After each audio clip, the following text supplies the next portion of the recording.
तारीख 24 मई 1973। जगह ब्राजील की सेंटा रीटा जेल। एक 19 साल का लड़का जेल में अपने पिता से मिलने के लिए जाता है। दोनों एक ही जेल के कैदी थे। पुलिस वाले दोनों को कमरे में बात करने के लिए छोड़कर चले जाते हैं। थोड़ी देर में कमरे से चीखने की आवाज आती है। पुलिस वाले जब दरवाजा खोलते हैं, उनके पैरों तले जमीन खिसक जाती है। लड़के के हाथ में पिता का दिल था। फर्श पर चारों तरफ खून बिखरा पड़ा था और पिता की लाश जमीन पर पड़ी थी। आज हम बात करेंगे जुर्म की दुनिया की एक ऐसे सीरियल किलर के बारे में जिसने जेल में रहकर 47 हत्याएं की, जो ब्राजील के लोगों के लिए किसी हीरो से कम नहीं था। नमस्कार दोस्तों, मेरा नाम शिवाय है। स्वागत है आपका शिवाय की जुबानी में, जहाँ मैं आपको जुर्म की दुनिया के ऐसे किस्से सुनाता हूँ जो अपने आप में हैरत अंगेज हैं। तो बढ़ते हैं अपनी कहानी की ओर। पेड्रो एक ऐसा सीरियल किलर जो निर्दोषों के लिए हीरो और क्रिमिनल्स के लिए काल था, जिसने कई हत्यारों, बलात्कारियों, ड्रग डीलरों को मौत के घाट उतारा था। और उसने अपने पिता की हत्या इसलिए की क्योंकि उसके पिता ने उसकी मां को मार डाला था। वो पिता जिसके लिए उसने जुर्म की दुनिया में कदम रखा था और इतना बड़ा कातिल बन गया था। पेड्रो का जन्म 29 अक्टूबर 1954 को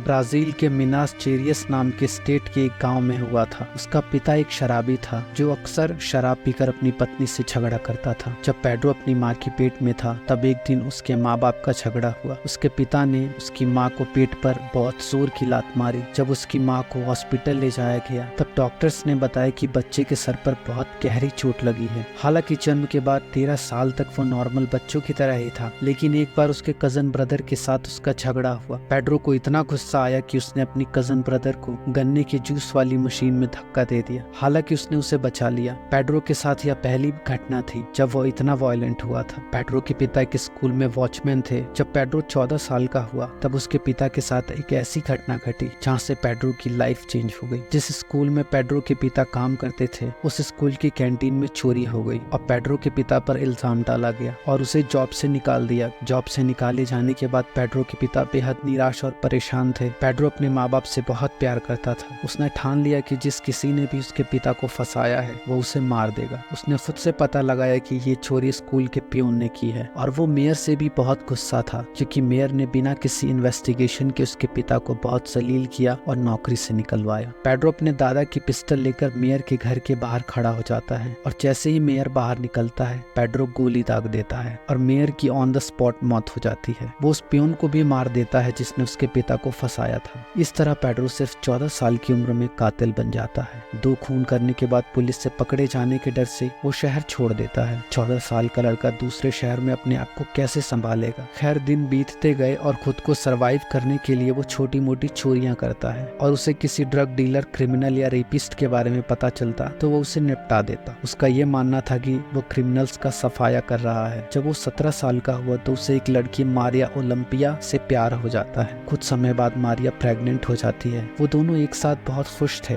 लेकिन ब्राजील में क्राइम बहुत ज्यादा था। आए दिन कोई न कोई गैंगवार होती रहती थी। ऐसे ही एक गैंगवार में मारिया को गोली लग गई। हॉस्पिटल ले जाते हुए ही मारिया ने दम तोड़ दिया। पेड्रो का प्यार और बच्चा एक झटके में खत्म हो गए। इसके बाद पेड्रो और ज्यादा सनक गया और उसने ठान लिया कि इसके पीछे जो भी है वो उन सबको मार देगा, और वो ऐसा ही करता है। गैंग के सभी मेंबर्स को एक एक करके मौत के घाट उतार देता है। इसके बाद फाइनली 24 मई 1973 को पुलिस उसे अरेस्ट कर लेती है। पेड्रो तब महज 19 साल का था। पेड्रो को 71 कत्ल के जुर्म में दोषी पाया गया और उसे 126 साल की सजा सुनाई गई। लेकिन ब्राजील के कानून के तहत किसी भी मुजरिम को 30 साल से ज्यादा जेल में नहीं रख सकते, इसलिए उसे 30 साल की सजा सुनाई गई। हैरान करने वाली बात यह है कि उसने जेल के अंदर 47 हत्याएं कर दी, जिससे उसकी सजा को 4 साल और बढ़ा दिया गया और आखिरकार 2007 में उसकी सजा पूरी हुई। बाहर आने के बाद वो पोर्तलीजा नाम के शहर में सेटल हो गया और अपनी नई जिंदगी की शुरुआत की। एक दिन शहर में दंगे होते हैं और दंगे भड़काने, शांति भंग करने के जुर्म में पेड्रो को फिर से 15 सितंबर 2011 को पुलिस अरेस्ट कर लेती है और इस बार उसे 8 साल की सजा होती है। इस बार पेड्रो के अच्छे बर्ताव के चलते उसकी सजा 7 साल में ही खत्म हो जाती है और 10 दिसंबर 2018 को वो जेल से रिहा हो जाता है। पेड्रो ने अपनी जिंदगी के लगभग 42 साल जेल में बिताए। पेड्रो ने तय किया कि वो अपनी कहानी लोगों को बताएगा और उन्हें जागरूक करेगा, ताकि वो उसकी तरह जुर्म के दलदल में ना फंसे। इसलिए उसने अपना एक यूट्यूब चैनल बनाया और अपनी जिंदगी एक नए सिरे से शुरू की। उसने ये तय किया कि अब वो कोई जुर्म नहीं करेगा, लेकिन ज्यादा दिनों तक वो अपनी खुशहाल जिंदगी नहीं जी पाया। पेड्रो ने तो जुर्म का रास्ता छोड़ दिया, किया था, लेकिन उसके दुश्मन बहुत थे जो उसे मारना चाहते थे।